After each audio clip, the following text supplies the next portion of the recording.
আমি জাহান্নামের ভিতরে যখন অধিকাংশ নারীকেই দেখলাম জাহান্নামী, এরপরে আমি নারীদেরকে আদেশ দিলাম, ও নারীরা পুরুষের তুলনায় তোমরা জান্নাতে তাড়াতাড়ি যেতে পারবা, জান্নাতে সহজভাবে যেতে পারবা।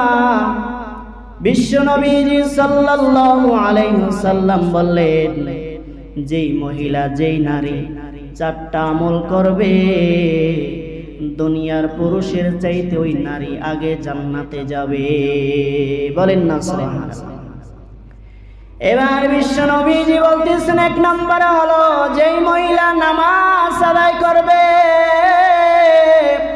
ওই মহিলা পুরুষের চাইতে আগেও জান্নাতে চলে যাবে। বলেন সুবহানাল্লাহ। এবার বিশ্বনবীজি সাল্লাল্লাহু আলাইহি সাল্লাম বলতেছেন, যেই মহিলা রমজান মাসের রোজাগুলি সঠিকভাবে আদায় করবে, ওই মহিলাও পুরুষের চাইতে আগে জান্নাতে যেতে পারবে। সুবহানাল্লাহ। এবার 2 নাম্বার আর 3 নাম্বার বড়ই কঠিন। 3 নম্বরে বিশ্বনবীজি সাল্লাল্লাহু আলাইহি ওয়াসাল্লাম বললেন, যেই নারীরা যেই রমণীরা নিজের লজ্জাস্থানকে হেফাজত করবে, ওই মহিলা কিয়ামতের ময়দানে পুরুষের আগে জান্নাতে চলে যাবে। 4 নম্বরে বিশ্বনবীজি সাল্লাল্লাহু আলাইহি ওয়াসাল্লাম বলেন, যেই মহিলা নিজের স্বামীর খিদমত করবে, নিজের স্বামীর ইতাআত করবে, নিজের স্বামীর সাথে নরম সুরে কথা বলবে, ওই নারী পুরুষের চাইতেও আগে জান্নাতে চলে যাবে। বিস্তারিত বললাম না, ব্যাখ্যা করলাম না, শুধুমাত্র লজ্জাস্থানের হেফাজত আর স্বামীর ইতাআত করা, স্বামীর কথা মতন চলা, এই 2টা আমলেই নারীকে সর্বপ্রথম জান্নাতে নিয়ে যাবে। বলেন সুবহানাল্লাহ।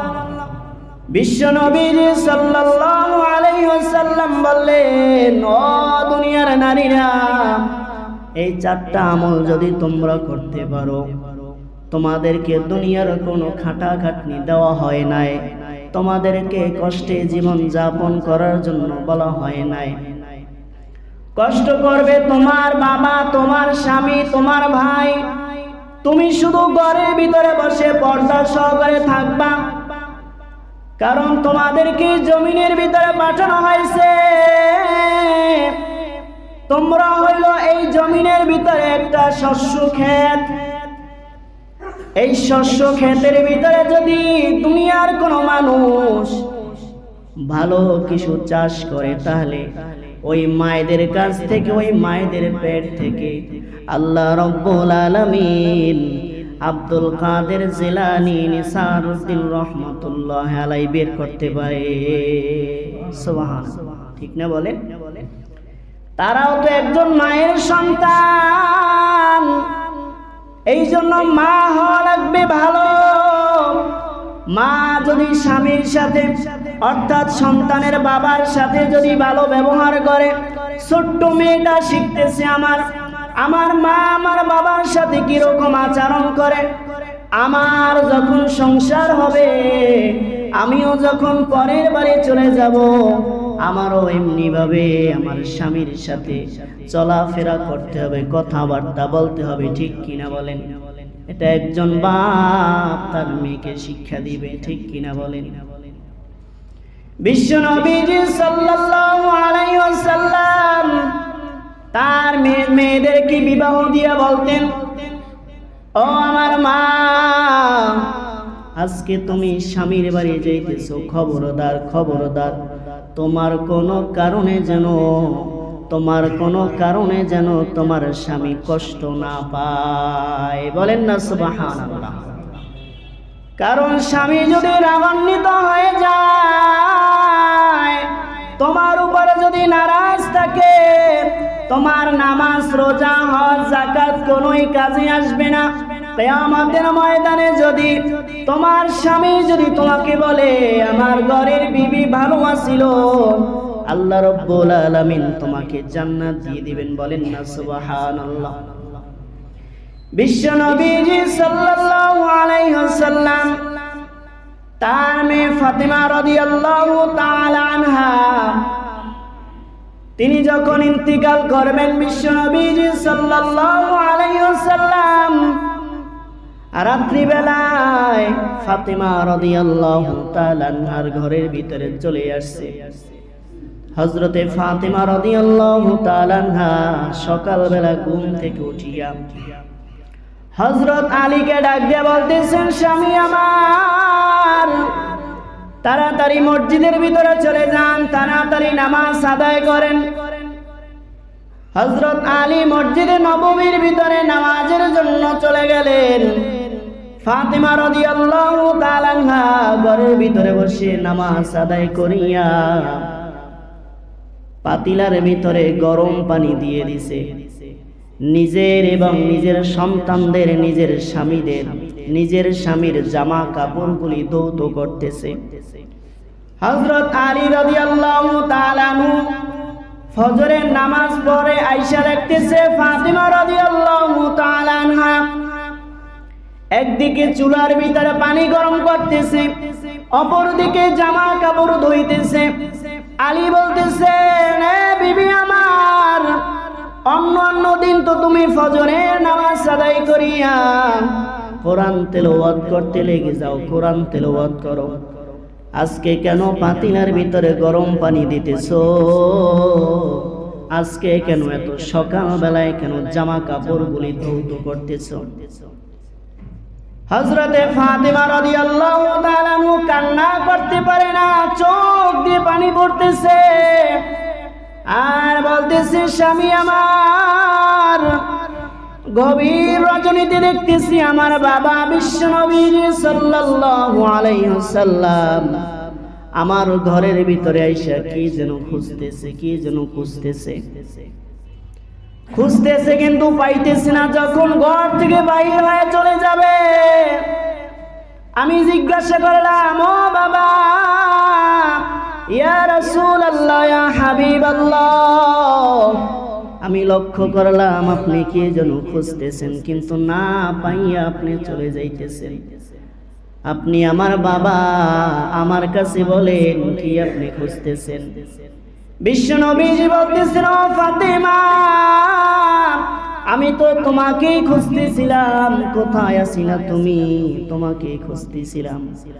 তোমার কি মনে নাই আমি যখন মারা গিয়েছিলাম, আমি যখন ইন্তেকাল করেছিলাম, আমি বলেছিলাম আমি মারা যাওয়ার পর সর্বপ্রথম তোমার সঙ্গে আমার দেখা হয়ে যাবে। সুবহানাল্লাহ। এবার ফাতিমা রাদিয়াল্লাহু তাআলা আনহা স্বামীর কাছে বলতেছেন, ও স্বামী আমার, আমার বাবা আমাকে বলে গিয়েছে, হে আমার কন্যা, আজকে তোমার ইফতার সাহারি হবে হযরত আলীর ঘরে, আর ইফতার করবা বিশ্ব নবীজি সাল্লাল্লাহু আলাইহি ওয়াসাল্লামের সাথে। সুবহানাল্লাহ। এবার স্বামীর কাছে বলতেছেন, ও স্বামী আমার, ওই যে গরম পানি দেখতেছো, আমার বাবা যেই কথা বলেছে তাতে আমি বুঝতে পারছি এই জমিনের ভিতরে আজকে আমার শেষ দিন। আমার দুইটা ছোট ছোট বাচ্চা আছে, হাসান আর হুসাইন, ওরা তো ছোট মানুষ, সারাদিন আমাকে নিয়ে খেলাধুলা করে। আগে নানাকে নিয়ে খেলাধুলা করতো, কিন্তু নানা যখন জমিন থেকে চলে যায়, তারা আমি মায়ের সঙ্গে সর্বদা খেলাধুলা করত। আজকে যখন আমি চলে যাব, এই সন্তানদেরকে তো আর গোসল করাইতে পারবো না, এই জন্য গরম পানি দিয়েছি। আমার সন্তান দুইটাকে আজকে নিজের হাতে জন্মের মতো শেষ গোসল আমি তাদেরকে করাইব। সুবহানাল্লাহ। এবার আলী বলতেছেন, ফাতেমা, তাহলে জামা কাপড় কেন ধুইতেছো? ফাতেমা বলতেছে, আমি আমার নিজের স্বামীর জামাগুলা ধৌত করতেছি। আল্লাহ যদি কিয়ামতের ময়দানে জিজ্ঞাসা করে, ও ফাতেমা, স্বামীর জন্য কি করেছো, কেমন খিদমত করেছো, আমাকে একটু বলো। আমি আল্লাহর কাছে সাক্ষী দিব, আল্লাহ আমি যখন মৃত্যুবরণ করব তার আগেও আমার স্বামীর জামাগুলি আমি ধুয়ে দিয়ে আসছি। সুবহানাল্লাহ। এবার হযরত আলী রাদিয়াল্লাহু তাআলা দাঁড়ানো মানুষ বসে পড়েছে। তিনি বলতেছেন, ফাতেমা, আমার বিশ্ব নবীজি মাত্র 6 মাস আগে ইন্তেকাল করেছে, এখন যদি তুমিও চলে যাও আমি কাকে নিয়ে জমিনের ভিতরে বাঁচব? আমি কার কাছে মনের কথাগুলি বলবো? এই কান্না করতেছে। এরকম সময় হাসান আর হোসেন সকালবেলা তাদের সামনে চলে আসছে। দেখতেছে মাও কাঁদে, বাবাও কাঁদে। মায়ের কাছে জিজ্ঞাসা করে, ও মা, কেন কান্না করতেছো? ও বাবা, কেন কান্না করতেছো? তোমরা দুজনেই কেন কান্না করতেছো? এবার হযরত আলী রাদিয়াল্লাহু তাআলা বলতেছেন, এখানে আমাদের কাছে জিজ্ঞাসা কইরো না, তোমরা যাও তোমাদের নানার কবরের কাছে, রওজার কাছে চলে যাও। বলেন না সুবহানাল্লাহ। হাসান আর হোসেন মা বাবাকে কান্না করতে দেখিয়া নানার কবরের কিনারায়, রওজার কিনারায় গিয়া বলে, ইয়া রাসূলুল্লাহ, ইয়া হাবিবাল্লাহ, ওগো নানা জান, বাড়ির ভিতরে দেখতেছি আমার মাও কাঁদে, বাবাও কাঁদে, কেন কান্না করে জিজ্ঞাসা করলাম, বলল না। ইয়া রাসূলুল্লাহ, ইয়া হাবিবাল্লাহ, কি এমন হয়েছে আমাদেরকে একটু বলেন। বিশ্বনবীজি হাসান আর হোসেনকে বলতেছেন, ও আমার নানা জানেরা, জীবনে আরো অনেক সময় পাইবা নানার কবরের কিনারায় দাঁড়াইতে, তাড়াতাড়ি বাড়িতে চলে যাও। আজকের দিনের পর থেকে আর মায়ের চেহারার ভিতরে তোমরা তাকাইতে পারবা না। সুবহানাল্লাহ। হাসান আর হোসেন নবীজির নাতি হওয়া সত্ত্বে, নাতি হওয়ার কারণে আর কোনো কথা বলার দরকার হয় না। তারা বুঝে ফেলাইছে মা ইন্তেকাল করবে। বাড়ির দিকে চলে গেলেন। মাকে গিয়া বলে, ও মা, তুমি যদি চলে যাও আমাদেরকে কে দেখাশোনা করবে?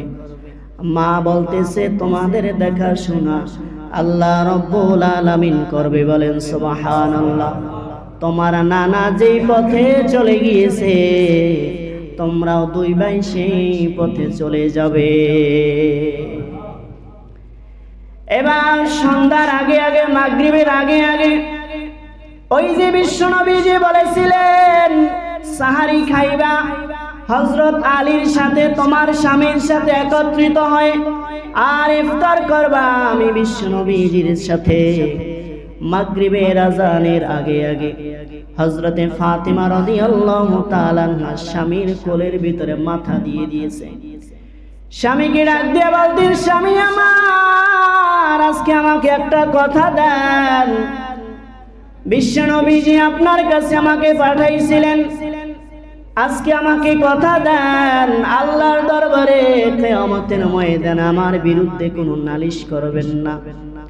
আপনার হক আমি সঠিকভাবে আদায় করতে পারি নাই, ব্যবহারটাও সঠিকভাবে করতে পারি নাই। আজকে আমাকে মৃত্যুর আগে আজকে আমাকে মাফ করিয়ে দেন। বলেন না সুবহানাল্লাহ। আরেকটা ওসিয়ত করে বলতেছেন, ও স্বামী আমার, আরেকটা কথা তোমাকে বলে যাই, আমি মারা যাওয়ার সঙ্গে সঙ্গে যত তাড়াতাড়ি পারবা আমাকে মাটির ভিতরে রেখে আসবা, আমাকে দাপন করবা। যত তাড়াতাড়ি সম্ভব, কোনো মানুষদেরকে বলা লাগবে না, কাউকে বলবা না, শুধুমাত্র তোমার 2 জন সন্তান আর তুমি আমাকে মাটির কবরের ভিতরে রেখে আসবা। হযরত আলী বলতেছেন, ও ফাতেমা, ও বিবি আমার, প্রথম যে শর্ত দিয়েছো, যে ওসিয়ত করেছো, আমি তোমাকে মাফ করে দিয়েছি, কিন্তু দ্বিতীয় নম্বরে যে বলেছো কাউকে না জানাইতে, এটা আমি পারবো না। কারণ তুমি বিশ্ব নবীজির কন্যা, নয়নের দুলালি। তুমি যখন ইন্তেকাল করবে, আমি তো তামাম মদিনার মানুষদেরকে দাওয়াত দিব। তারা জানাজা আদায় করবে, তারা দোয়া করবে, তুমি মাটির কবরে চলে যাইবে। এইটা তো আমার মনের আশা। বিশ্ব নবীজির কন্যা ফাতেমা রাদিয়াল্লাহু তাআলা আনহা বলতেছেন, না স্বামী আমার, আমি নবীজির কন্যা ফাতেমা রাদিয়াল্লাহু তাআলা আনহা জীবদ্দশায় আমাকে কোনো পর পুরুষ দেখতে পারে নাই। আমি যখন ইন্তেকাল করব, যদি কোনো পর পুরুষ আমার জানাজায় এসে যায়, হয়তো দেখবে নবীজির কন্যা এতটুকু লম্বা ছিল, এতটুকু মোটা ছিল। এইটা দুনিয়ার পুরুষেরা আমাকে দেখবে। সকল পুরুষ তো এক নয়। যদি অন্তরের ভিতর রোগ থাকে তাহলে তো তারা জিনার গুনায় লিপ্ত হয়ে যাবে, আমাকে নিয়ে খারাপ মন্তব্য করবে। এটা আমি করতে দিতে চাই না, এটা আল্লাহ করতেও নিষেধ করেছেন। যার কারণে আমি মারা যাওয়ার সঙ্গে সঙ্গে তুমি নিজ হাতে আমাকে গোসল দিয়া যত তাড়াতাড়ি পারো আমাকে দাফন করবা। এবার এই কথা বলতে বলতে, কালিমা পড়তে পড়তে যখন দুনিয়া থেকে বিদায় নিয়ে যায়, হযরত আলী রাদিয়াল্লাহু তাআলা আনহু তাকে গোসল করাইয়া খাটের উপর উঠাইয়া হাসান আর হুসাইন তারা এক সাইডে ধরেছে, আর এক সাইড হযরত আলী রাদিয়াল্লাহু তাআলা আনহু মাথায় নিয়েছে। কিন্তু খাট নিয়ে যাইতে পারতেছেন। একটা খাট ধরার জন্য সর্বনিম্ন 4 জনের প্রয়োজন, ঠিক কিনা বলেন? আরেকজন কোথায় পাইবে? ফাতেমা তো বলেছে কাউকে জানানোর দরকার নাই, এই ওসিয়ত তো মানতেই হবে। হযরত আলী রাদিয়াল্লাহু তাআলা আনহু কি করবে কিছুই বুঝতে পারতেছে না। হঠাৎ করে দেখতেছে হযরতে আবু যর গিফারি রাদিয়াল্লাহু তাআলা আনহু ওই খাটের দিকে দৌড়াইতে দৌড়াইতে আসতেছে। সুবহানাল্লাহ বলেন। আলী বলতেছেন, আবু যর, এই রাত্রি বেলায় তুমি কোথায় যাইতেছো এত দৌড় দিয়ে, এত তাড়াহুড়া করে?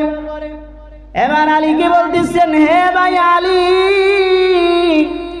আমি সন্ধ্যার পরে মাগরিবের পরে নিদ্রার ভিতরে চলে গিয়েছিলাম, আর হঠাৎ করে দেখি বিশ্ব নবীজি সাল্লাল্লাহু আলাইহি সাল্লাম আমার স্বপ্ন যোগে আয়েশা বলতেছেন, ও আবু যর,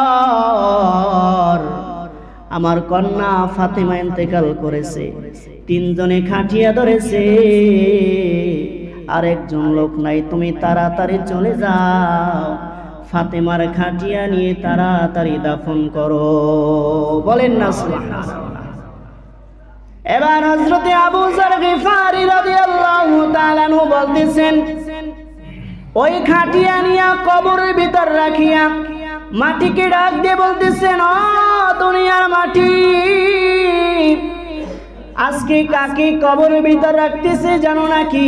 আসাদুল্লাহিল গালিব, যাকে আল্লাহ রাব্বুল আলামিন এই দুনিয়ার জমিনে শক্তিশালী করে পাঠিয়েছিলেন, যার তরবারে আঘাতে হাজার হাজার কাফের খতম হয়ে গিয়েছে, শেষ হয়ে গিয়েছে। এমন একজন মানুষের বিবিকে, এমন একজন মানুষের স্ত্রীকে তোমার কবরের ভিতরে, তোমার ভিতরে আমি রাখতেছি, তুমি কোনো খারাপ আচরণ করিও না। মাটি কথা বলে না, কবর কথা বলে না। দ্বিতীয়বারে বলতেছেন, ও মাটি, এই কবরের ভিতরে কাকে রাখতেছি জানো নাকি? সাইয়্যিদা শাবাবি আহলিল জান্নাহ, এই মাটির ভিতরে হযরত হাসান আর হুসাইন, জান্নাতের যারা সর্দার হবে তাদের মাকে কবরের ভিতর রাখতেছি। এ মাটি, খারাপ ব্যবহার করিস না। মাটি কথা বলে না। 3 নম্বরে বলতেছে, আবু যর, এ মাটি, এই কবরের ভিতরে কাকে রাখতেছি জানো নাকি? সাইয়্যিদুল মুরসালিন, ইমামুল মুরসালিন, বিশ্ব নবীজির আদরের দুলালি ফাতেমা রাদিয়াল্লাহু তাআলা আনহাকে রাখতেছি। এ মাটি, এই ফাতেমার সাথে খারাপ ব্যবহার করিস না। এবার কবর কথা বলতে পারে না, মাটি কথা বলতে পারে না। আল্লাহর কাছে বলতেছেন, ও মালিক, আমার জবানটা একটু খুলিয়ে দেন, আমি আবু যরকে একটু জবাব দেই। আল্লাহ রাব্বুল আলামিন মাটির জবান খুলে দিয়েছে। মাটি বলতেছেন, আবু যর, আমি আলীর বিবিকে চিনি না, জান্নাতের সরদারও চিনি না, সাইয়্যিদুল মুরসালিনও চিনি না, বিশ্ব নবীও চিনি না। আমি চিনি আমল, যেই মহিলা যেই পুরুষ আমার মাটির কবরের ভিতরে আমল নিয়ে আসবে, আমি তাকে জান্নাতে পাঠিয়ে দেব। যদি নবীজির কন্যাও যদি হয়, যদি আমল না থাকে আমি তাকে ছাড় দিব না। ঠিক না বলেন? এই জন্য কবর দৈনিক ডাক দিয়ে বলে, হে দুনিয়ার মানুষ, আমি কিন্তু অন্ধকার ঘর, এই ঘরের ভিতরে কোনো বাতি নাই, সাথী নাই। আমাকে দেখতে পারো সাধারণ মানুষ, কিন্তু আমাকে আল্লাহ কবরের ভিতর রাখার সঙ্গে সঙ্গে এই দুনিয়ার যত শক্তি আছে সব শক্তি আমাকে দিয়ে দেয়। বলেন না সুবহানাল্লাহ। এই জন্য আমি সবাইকে বলবো, দুনিয়ার মানুষ, আজকেও যেমনি ভাবে ভূমিকম্প হয়ে গেল, আজকে যদি এরকম ভাবে যদি কিয়ামত হয়ে যাইত, আল্লাহ রাব্বুল আলামিন তো তাই বলেছেন, ইযা যুলজিলাতিল আরদু জিলজালাহা ওয়া আখরাজাতিল আরদু আসকালাহা। আল্লাহ বলতেছেন, কোন একদিন শুক্রবার দিন এরকম জমিন কাঁপতে কাঁপতে কাঁপতে কাঁপতে জমিন বিলীন হয়ে যাবে, আর ওই মাটির ভিতরে যা কিছু আছে, যত মৃত মানুষ আছে, যা কিছু আছে, মাটি সব আস্তে আস্তে বের করে দিবে। বলেন আল্লাহু আকবার। আজকে যদি কিয়ামত হয়ে যাইত, যদি জমিনটা বিলীন হয়ে যাইত, তাহলে আজকে আমরা অনেকেই হয়তো এমন একটা দুর্ভাগ্যের ভিতরে পড়ে যাইতাম, আজকে ফজরের নামাজটা পর্যন্ত অনেকে পড়ি নাই। ঠিক কিনা বলেন? শুধুমাত্র 4-5 সেকেন্ডের কাঁপুনিতে তামাম দেশের মানুষ সব রাস্তায় নেমে গেছে। ঠিক কিনা বলেন? এই জন্য এটা থেকে শিক্ষা নেওয়া দরকার। এই তামাম দুনিয়ার মালিক একমাত্র আল্লাহ। আল্লাহ যখন চাইবে পৃথিবী ধূলিসাৎ করে দিবে, কিন্তু আপনার আমার ঝুলিতে যদি আমল না থাকে, আল্লাহর ভয় যদি না থাকে, ওই জাহান্নামে যাওয়া লাগবে। ঠিক কিনা বলে?